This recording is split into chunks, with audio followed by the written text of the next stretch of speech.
Shri Chakramata YouTube channel ವೀಕ್ಷಕರಿಗೆ ನನ್ನ ಹೃತ್ಪೂರ್ವಕ ನಮಸ್ಕಾರಗಳು. ಸುಭಾಷಿತ: ಬೇರೆಯವರ ಬಗ್ಗೆ ಕೆಟ್ಟ ಭಾವನೆಗಳನ್ನು ನಮ್ಮ ಮನಸ್ಸಿನಲ್ಲಿ ಇಟ್ಟುಕೊಳ್ಳುವುದರಿಂದ ನಮ್ಮ ಮನಸ್ಸು ಮಲಿನವಾಗುವುದು.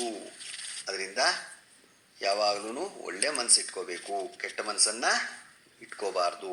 ಇವತ್ತು ದಿನಪಂಚಾಂಗಕ್ಕಿಂತ ಮುಂಚೆ ನಾವು ದಕ್ಷಿಣ ದಿಕ್ಕಿನಲ್ಲಿ ಊಟಕ್ಕೆ ಏಕೆ ಕುಳಿತುಕೊಳ್ಳಬಾರದು, ಯಾವ ದಿಕ್ಕಿನಲ್ಲಿ ಆಹಾರ ಸೇವಿಸಬೇಕು ಅನ್ನೋದ್ರ ಬಗ್ಗೆ ತಿಳ್ಕೊಳ್ಳೋಣ.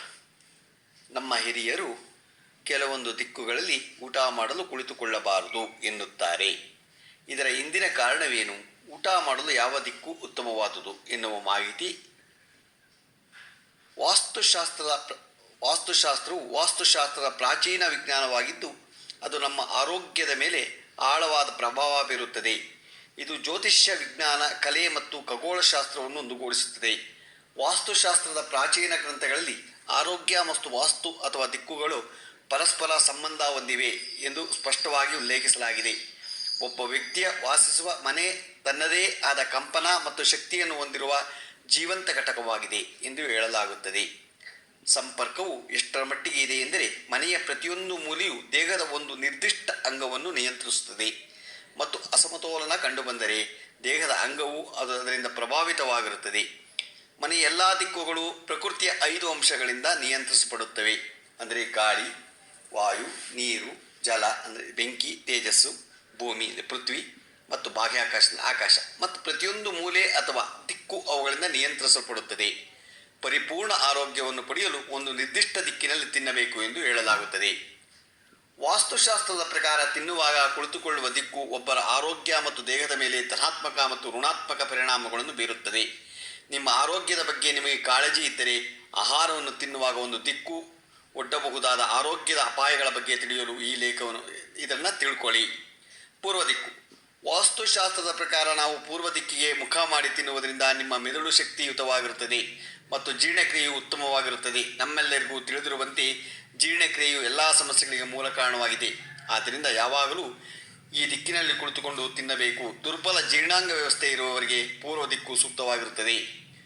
ಪಶ್ಚಿಮ ದಿಕ್ಕು. ಇದು ಲಾಭದ ದಿಕ್ಕು ಎಂದು ಪರಿಗಣಿಸಲ್ಪಟ್ಟಿರುವುದರಿಂದ ಆಹಾರವನ್ನು ತಿನ್ನಲು ಸಹ ಇದು ಉತ್ತಮ ದಿಕ್ಕು.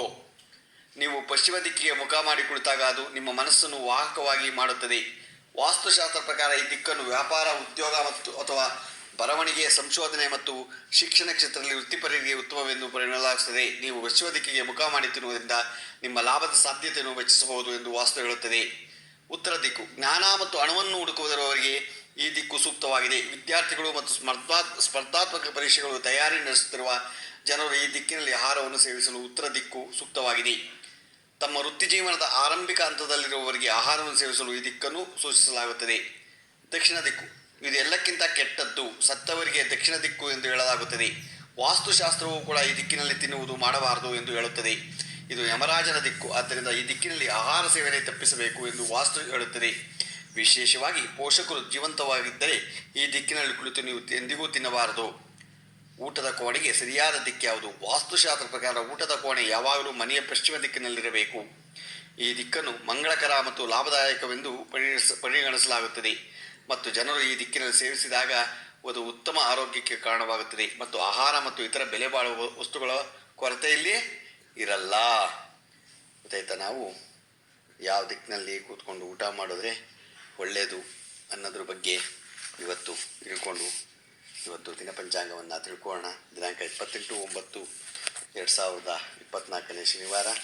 ಶ್ರೀ ಕ್ರೋಧಿನಾಮ ಸಂವತ್ಸರ, ದಕ್ಷಿಣಾಯನ, ವರ್ಷ ಋತು ಭಾದ್ರಪದ ಮಾಸ, ಕೃಷ್ಣ ಪಕ್ಷ, ತಿಥಿ ಏಕಾದಶಿ, ಹಗಲು 4:22, ನಕ್ಷತ್ರ ಆಶ್ಲೇಷ, ಬೆಳಗಿನ ಜಾವ 5:44, ಮಳೆ ಹಸ್ತ 1ನೇ ಪದ, ರಾಹುಕಾಲ 9:13ರಿಂದ 10:43, ಗುಳಿಕ ಕಾಲ 6:12ರಿಂದ 7:43, ಯಮಗಂಡ ಕಾಲ 1:44ರಿಂದ 3:14.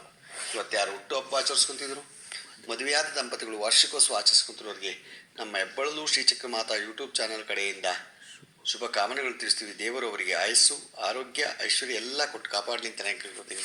ನಮ್ಮ ಹೆಬ್ಬಳಲು ಶ್ರೀ ಚಕ್ರಮಾತಾ ಯೂಟ್ಯೂಬ್ ಚಾನಲ್ ಯಾರು ಸಬ್ಸ್ಕ್ರೈಬ್ ಆಗಿರೋ ದಯಮಾಡಿ ಸಬ್ಸ್ಕ್ರೈಬ್ ಆಗಿ, ಲೈಕ್ ಕೊಡಿ. ಇದು ನಿಮ್ಮದೇ ಚಾನಲ್ ಆಗಿದ್ದರಿಂದ ನಮ್ಮ ಲಿಂಕನ್ನು ಬೇರೆ ಗ್ರೂಪ್ಗಳಿಗೆ ಫಾರ್ವರ್ಡ್ ಮಾಡಿ. ನಮಸ್ಕಾರಗಳು, ನಮಸ್ಕಾರಗಳು, ನಮಸ್ಕಾರಗಳು.